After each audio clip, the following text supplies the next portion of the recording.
Hey everyone, and welcome to this edition of the 15 Minutes with True Crime podcast. I am Dr. Joe Tomaso, your host. Noava Martinez is currently incarcerated at the Central California Women's Facility in Chowchilla, California.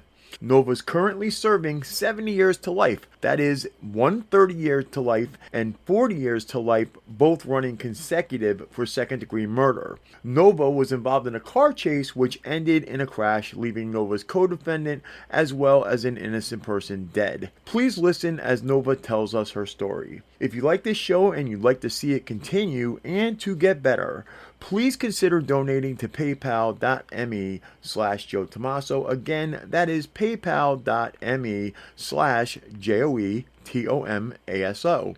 If you have any questions, comments, or suggestions, or if there's someone you might want us to try and interview, please email us at insidetherazorwire@gmail.com. Once again, that is insidetherazorwire@gmail.com. Or you can snail mail us at P.O. Box 162, West Haven, Connecticut 06516. And now, without further ado, here is this edition of 15 Minutes with.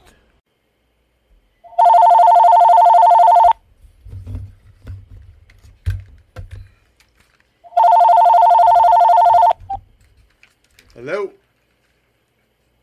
This is Global Tel-Link. You have a prepaid call from Noava Martinez.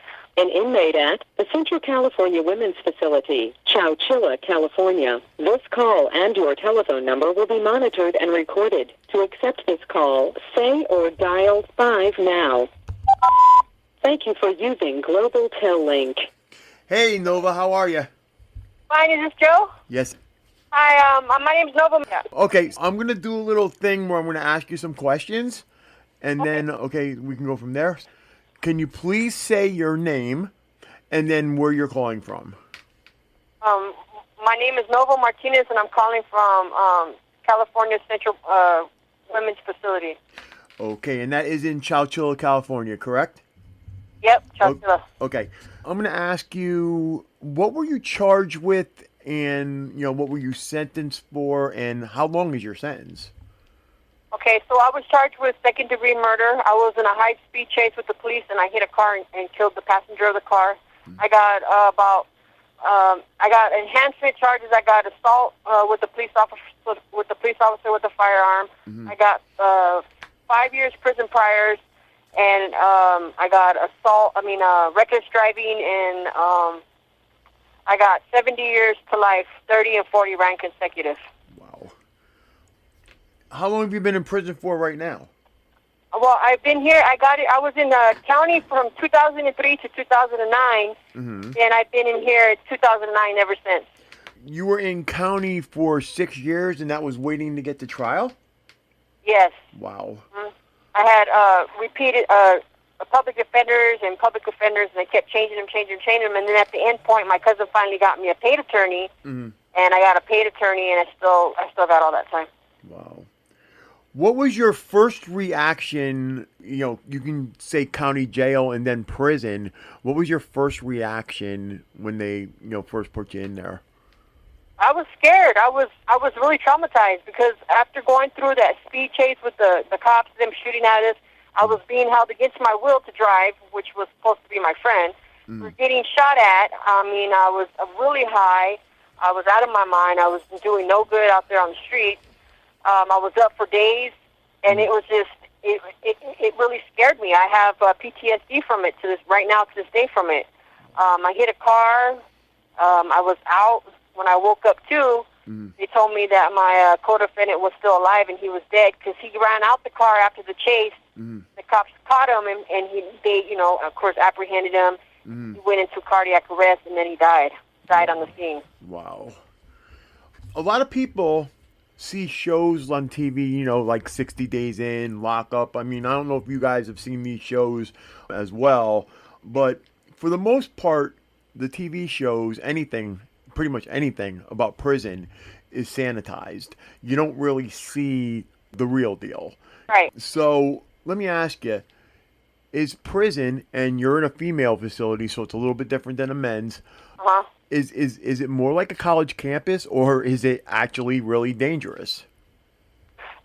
I'd say as far as it's not like a college campus. Mm-hmm. CIW is like a college campus. I've been to CIW before. Mm.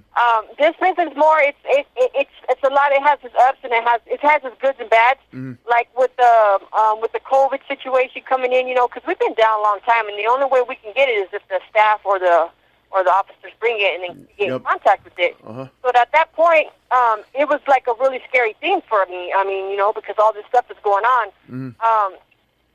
Danger-wise, I would say that pretty much, because I live in the honor dorm now. Right. It's not as... Talking about in general, like the overall, yeah. Yeah, I mean, it's hard, but you just got to find a way to survive. I mean, my understanding has always been, if you wind up in prison, you definitely don't snitch, you definitely don't gamble, you don't borrow, because don't get caught up in the game. Because when I first came to prison, I got caught up in the game. I was using drugs. Mm-hmm. I came up with all this time. I was, buying drugs, getting high, in trouble, fighting, getting write-ups after write-ups. Mm-hmm. Disrespecting the staff. I mean, I had a really, really bad start at the beginning, but overall, like you have to mind. You just do you. You stay if you want to. I ran with the people that were natives, so I ran around with the natives. They looked out for you. If anything happened, everybody has your back. Mm-hmm. It was just pretty much mind your own thing. If you see something, just turn your head the other way, because if you say something, have all these professions that you have to handle or deal with. Right. So it's hard. It's hard. But now today, I've changed my life. I've been doing something different with my life for 4 years now, and so that lifestyle no longer pertains to me, but I did live it, I did go through all that. So. Okay, so what would you say to a young person or anybody in general who's like, screwing up, might get into the system, might wind up in prison? What would you tell that person? I would tell them to learn from my mistakes, that they don't want to make that mistake. They don't want that once they make that mistake and they get in prison, it's like a repeated thing. It's not the same anymore. People are here to hurt you. They backstab you. They're mean. They're really mean here. And this is not the place for anybody to be doing time. This is not the place to get in trouble. I would say that to try to do good in your life. It's hard. I have kids right now that are on drugs, and there's nothing I could do about it. This call and your telephone number will be monitored and recorded. Definitely do not want to come to prison. This is not the place. It's not fun and games. It's not having a good time. Right. That's for sure. And I know that once you're in the system, you can do something later on down the line, and the first thing they bring up is your past record. Right. It always gets held up against you. Mm-hmm. Because now that I've been running a good program and doing good, I have from the officers that were here when I first got here, they're like, wow, because I'm in the dog program now. I've been doing service dogs. Mm-hmm. And so I had to turn my whole life around, it's from all that other stuff. But now it's different. I have different goals and different settings, but I'm hard-headed, so it took a long time for me to get it together. Right. I'm going to actually skip one of the questions, and I'm going to go right to this. Tell me about you. Tell me your story. I know you gave me a little rundown as far as, the chase and everything, but tell me your story. Tell me about you and how you wound up, winding up on the inside. You want me to start from the beginning, from when I was on the streets? Yeah. How my life was? Mm-hmm. Okay. So when I was a little girl, my parents they got divorced. My dad was an alcoholic and my mother was a drug addict. I was molested at a young age. Nobody at that time, it was a hush-hush thing. Everybody was kept in, so it happened and they ignored it. I had to deal with being torn between both parents, going back and forth. My mom, she wasn't really a mom. I was always having to take care of her at a young age. I was always worried about her. I had to take care of my brothers and sisters. Mm-hmm. She would be gone all the time. She would leave me. So I used to have to go and hustle on the streets to provide for my brother, mm-hmm. And my sisters. I started hanging around with people. I started running the streets. I started hanging around people in the neighborhood. Mm-hmm. I started getting involved in drugs. I started robbing and stealing cars and doing things to support my habit. Never had any kind of discipline. Didn't have any education. I grew up really. I had all these things going on with me. I was mentally and sexually and physically abused, so I had all this stuff going on with me, and I didn't know how to identify it at the time. So I was running from myself all the time, and I had really low self-esteem. I felt alone. I felt lonely. I felt like nobody cared about me. So I would put myself in situations to where something bad would happen to me because I was like on a self-sabotage. Right. Angry little child hurting, calling out for help, and nobody heard me. What area of California are you from, and what? I'm from Palm Springs, Riverside County, Palm Springs, California. Okay. I was born in San Bernardino County, but my mom, when my dad split up, she took me out to Palm Springs, Riverside County. So that's where I grew up, in Palm Springs. That's what I was asking. I wanted to find out where this was going on. Okay, so go on with what you were saying. I'm sorry to interrupt. No, it's okay. And so I was in a lot of relationships. I had my first baby at 14, and then I had a baby back to back after that. I didn't know how to be a mother, so I gave my kids up for adoption to their great grandmothers, and I just kept running amok. My kid's dad was abusive. I left him, and I just kept getting in all these abusive relationships. I slept around with men to get. It was like a revenge thing for me. Hurt them before they hurt me. I was looking for love in all the wrong places, and I couldn't find it. I was a young kid, just looking for help, and he was hurting me. So I thought when you're getting abused by a man or a woman, I didn't think it. I thought it was a normal thing. So I was a lot. And then I just put myself in all these hang around people that were dangerous and did things that I, just to fit in, to be a part of, to feel accepted. And that's what brought me here today. At the time, I was really on drugs. I had just lost custody of my other son. My son's dad left me, so I was, because he changed his life and moved on, and he did good things, and I felt abandoned because he didn't help me do it also. So I went on that. I went on that bad. Whatever my life is, it is what it is. Right. What happened with leading up to the chase? What triggered that? You said they were chasing you, but they were actually after somebody else. Yeah, he was getting followed by an undercover police officer. He came to my house. They followed him to my house. He was inside my house. He came in and he told me, "Hey, get up! You're gonna get me out of here." I'm like, "What? What's going on?" He's like, "There's cops everywhere." He said, he didn't know who it was at first. He thought it was because he was from a neighborhood, so he thought they were his enemies or his rivals because they were on undercover cars. So he wanted me to get him out of there, and I'm like, "I don't even have a car." And he's like, "Well, you're going to help me." So my cousin came up. This call and your telephone number will be monitored and recorded. My cousin pulled up, and he held me against my will pretty much. He's going to shoot my brother or kill me if I didn't get in the car and drive him out of there. So here, I get in the car, and I'm driving him, and I'm like, "Where do you want to go?" He's just keep driving. I kept driving, and at some point, we were being followed, but from a distance, and I did not even know that they were cops or undercover because nobody ever said nothing. The next thing you know, sirens are chasing us, and I wanted to pull over, and he wouldn't let me. So I blacked out.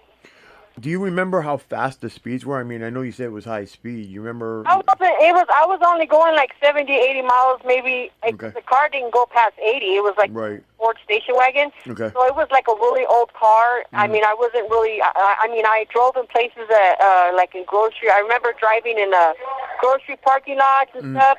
But he wouldn't want. He just kept telling me to drive, and then finally he told me to go back to his neighborhood. And by that time, I was so high and my adrenaline was pumping, I blacked out. And when I woke up too, I was in the back of the police car, handcuffed. My front teeth were busted out. I was all messed up, and they took me to the hospital. My question is, if you were, able to see your younger self before that happened, what would you tell yourself? Wow. I would tell him it's okay. It's okay. You can be loved. I would tell myself to stay strong. Try to find somewhere, somewhere to try to pick up myself from that type of situation. Like it's okay. I love you. I'm here for you. I'm going to help you. Okay, so my next question to you is, what do you miss most on the inside? I have after being on the inside, I realized how much I should have been grateful for. First of all, first and foremost is my family. I stood away from the ones that weren't in drugs. I pushed myself away from them because I was. So I closed a lot of doors with them. I miss my brothers, my sisters. I miss my children and my grandchildren. That's one of the things I regret the most is family. I didn't never realize how important family was until I got here and I was alone. And so I created my own family up inside here to survive. What I miss the most is just walking outside and breathing. You have 60 seconds remaining. Breathing that fresh air and just being able to just go and enjoy life, you know. I'd never realized how much precious life was until it was taken from me. Do you have any advice for people who might be doing things bad that could put them in prison? Yeah, like there's help out there. Like change your life. Like there's things out there that there's people out there. Like it's not worth it. Like get a higher power for you. Think about your mistakes. Like it's not being in here is not the life. You know, try to change your life and enjoy life. You know, get united with your family. Try to change your behaviors and do things that are right for you. You know, that's pretty much all I got. Thanks, Nova. I really appreciate it. Obviously, we're gonna get cut off. So, okay. What do you call it? I really hope to hear from you again soon too. Okay, I will. I'll call you back. Thank you. Thank you. Bye. Thank you for listening to 15 Minutes With. I hope you've enjoyed this edition. If you have enjoyed this edition of 15 Minutes With, please hit the like and the subscribe button. You can also help me keep this show going and watch it get better by donating to paypal.me/Joe Tomaso. That address again is paypal.me/JoeTomaso. 15 Minutes With is constantly looking for new content to upload and new people to interview. If you would like to share your story or if there's someone you would like to see us interview, please email us at insidetherazorwire@gmail.com. That email address again is insidetherazorwire@gmail.com. Last but not least, again, if you like to support this channel, please subscribe and hit the like button. Until next time, we'll be seeing you